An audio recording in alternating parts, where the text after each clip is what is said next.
I don't know. What do I know about any of this? I'm just a lost soul trying to get it done over here. You know what I mean?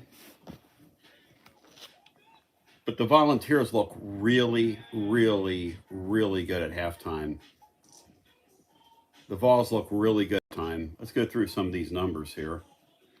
And my dog is licking me. Oh, get away from me. Good gosh, man. This is serious over here. Tennessee is rolling, and I mean they are rolling this Syracuse team at halftime. Sort of like we talked about, this week. They're, what's the term here? They're overwhelming these guys. Here's my dog. Look, y'all. Here's Lulu. Lulu getting it. Lulu's fired up for the halftime. Lulu's kind of pumped. So this team is really, really, really interesting. That half of football went about as well as it possibly could for them. Steve Angeli is kind of a statue, but he can throw the ball a little bit, But Tennessee's offense, the ability to hit the deep ball, like Aguilar, you look at his numbers in the half, right? And some people don't see the game will look at his numbers and be kind of underwhelmed. But his that's a perfect half of football for him. Aguilar was 9 of 18 in the half, 179 yards. He hit the deep ball he had to hit. Tennessee's getting the four-pronged rushing attack that they wanted to get coming into this game, and he hit the deep ball. That's exactly right. Terry got it. Look, if this guy hits his fair share of deep balls, this offense is going to do exactly what they wanted to do. All he's got to do is hit his fair share. He hits his fair share, and this team will be as good as they can be. Now, they've got some warts, obviously.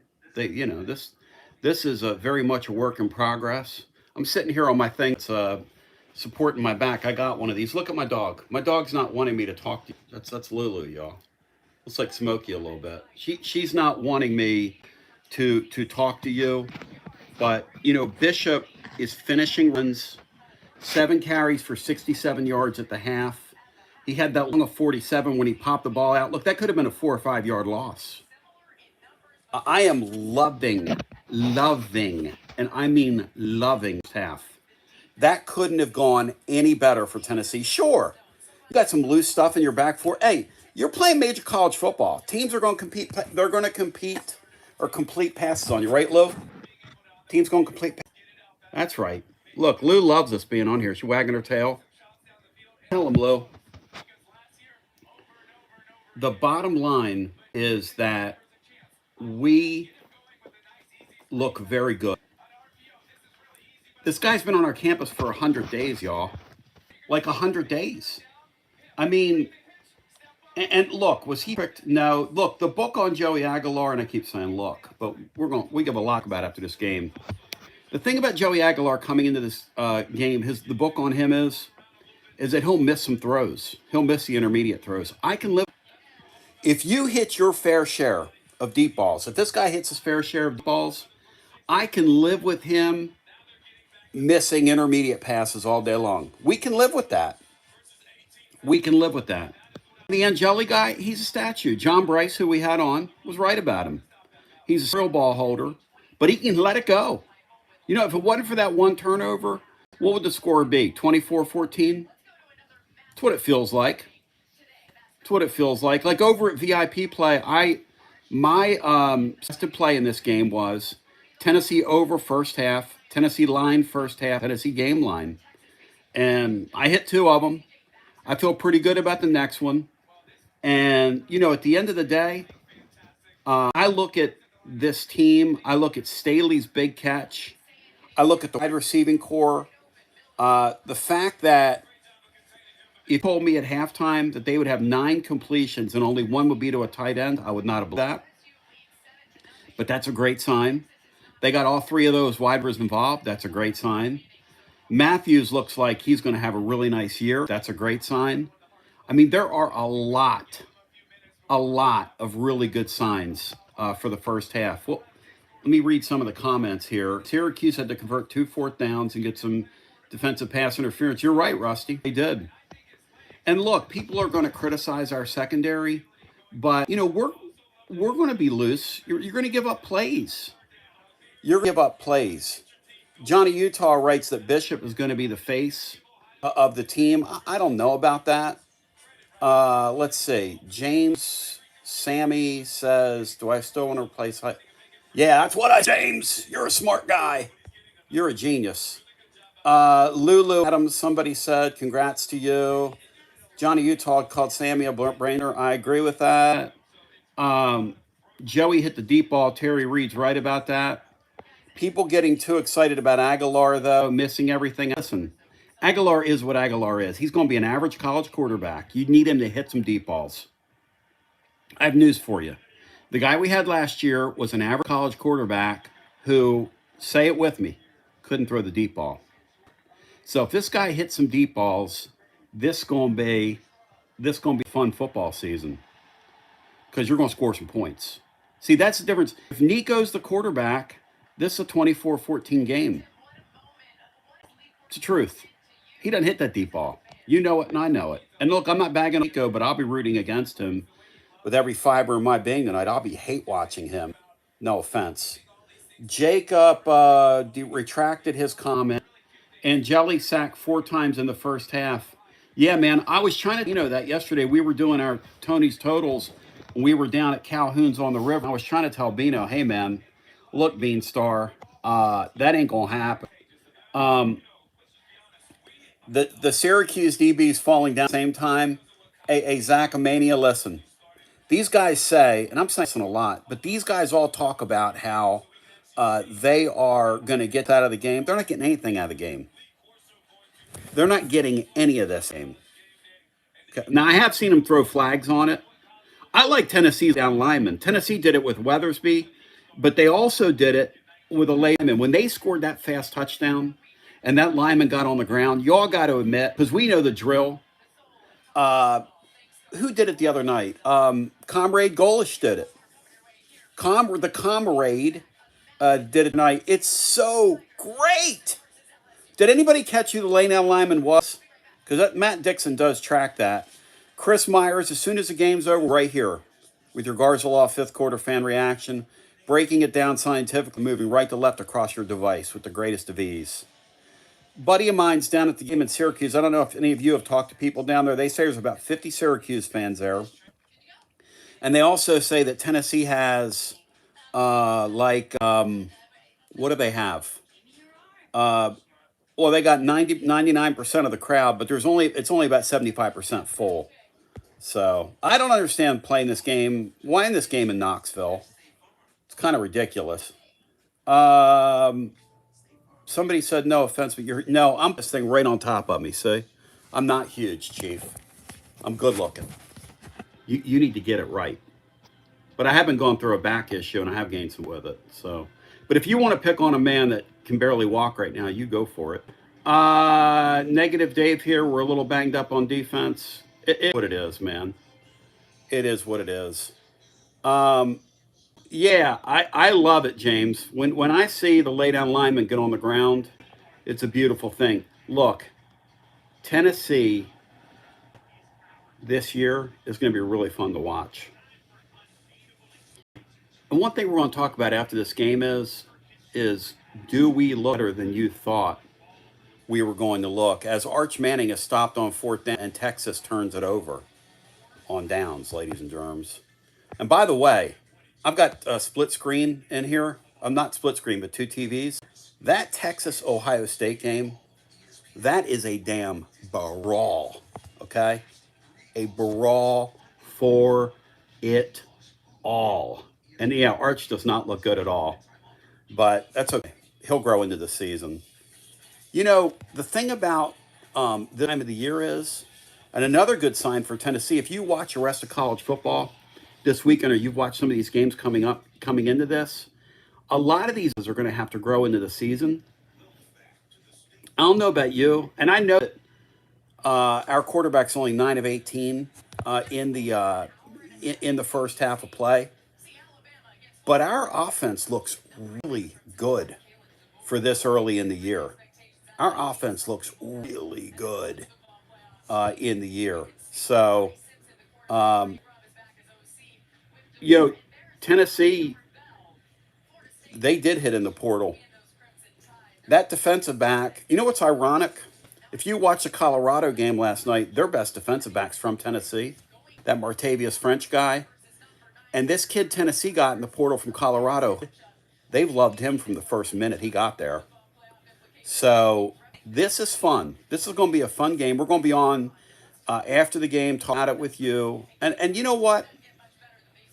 Like and subscribe to our YouTube channel here, because as we go, I think I'm going to start popping in here and doing some shorts, and also doing some of these halftime deals in some of these sports. But that first half is encouraging to me, extremely encouraging. And if I could script the second half, I'd come and I would bomb them a couple more deep balls. Throw them up, man. Throw them up. Let's go. I want two more deep balls in the second half. I want our fans going insane in the second half about Joey football. That's what I want. And you know what, Nathan Robinson, that's a great point, Andrew. That speaks to the volume of able-bodied defensive linemen Tennessee has. You lose one of your best inside, right? You lose one of your best inside, and he has a great half for himself. So, yeah, Tim's got it right. Get no injuries. Let's get out of here with a W. Let's get these guys and enjoy some other college football. I can't wait to see what Alabama looks like. This has been so fun. Hey, last night, here's how great college football is. Many of you were asleep. I'm demented. Plus, with my back, I'm not sleeping well. But that San Jose State game last night against the MAC team they were playing, wild football game. And I'm enjoying every minute of it. But one thing I'm doing today, I got my good brain food here. I'm eating me a little sushi. Enjoying your atom. So I'm finally got my dog to leave me alone. Have you all noticed something? Our game started at 12 noon, right? And the Ohio State game started a half after us, okay? There were 6.5 minutes left in the third quarter. 6.5 minutes left in the third quarter in their game, and we're still at halftime. And they started a half hour after us. So, hey, Zach, I don't want any hydrochloric. That shit makes me sick, man. Thank God. I'm never going to have a problem with that stuff because that shit makes me sick. Thank God. So, yeah, Rusty, it's this feels like a Josh Heupel football. I mean, when you're scoring fast and you see the laydown lineman do deal, Tennessee football's back. They don't have to play.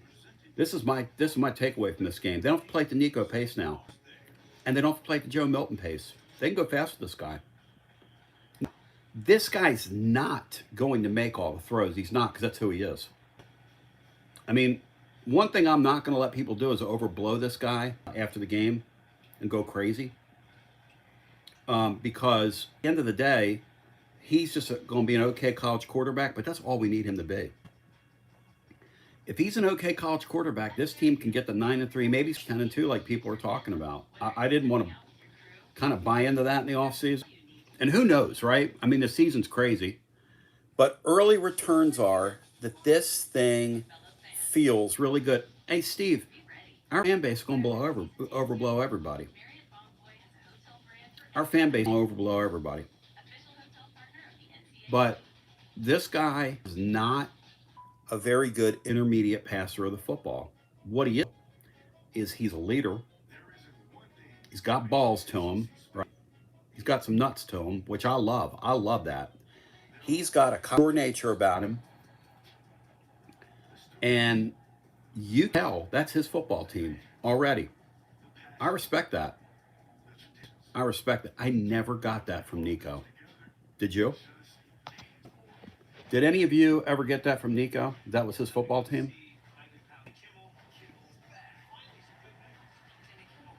Yeah, he's not. Yeah, his passes are not his intermediate passes. He's not.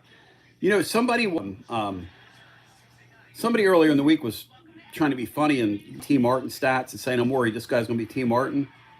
You know, maybe it's a good comparison. This guy's going to be able to run with the ball at times, and he does his thing. I'm not worried about the Georgia game, Fred. I'm not worried about that game because I don't know how winnable that game is. I mean, to me, the when you play Georgia in a few weeks in your stadium, it's like a lottery ticket. You get a chance to scratch it, and if the numbers match, the numbers match. I mean, we got to be honest with what we're looking at here. I mean, I'm watching this Ohio State. I don't know if y'all are looking at it, but this Ohio State game, that level that game's being played on, that level of defense, level of athlete, like we saw last year in the playoff, is, whew. I mean, Texas and them, their rosters are insane. How much talent are on these teams? But I will tell you this: for 100 days in, and we're like 100 days in with this guy, this can't possibly be better for Tennessee in the first half. Couldn't have possibly gone better. So do me a favor, spread the word. Tell people Basilio's popping in over here on YouTube at halftime. Tell your friends, they'll tell two friends, and so on and so on. And we'll do this from time to time. And I'm even going to jump on here and do some fireside chats at times. And I love the comments here. You know, I'm with you, yeah, boy.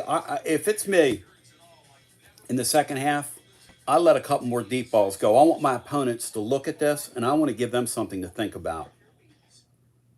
I want to, and I agree with that. It's great to see Tennessee going fast.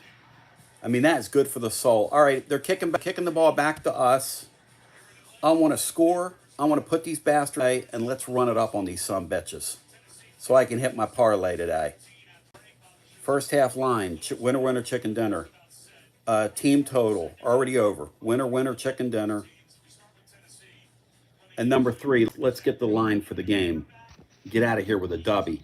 Love y'all. Peace. GBO.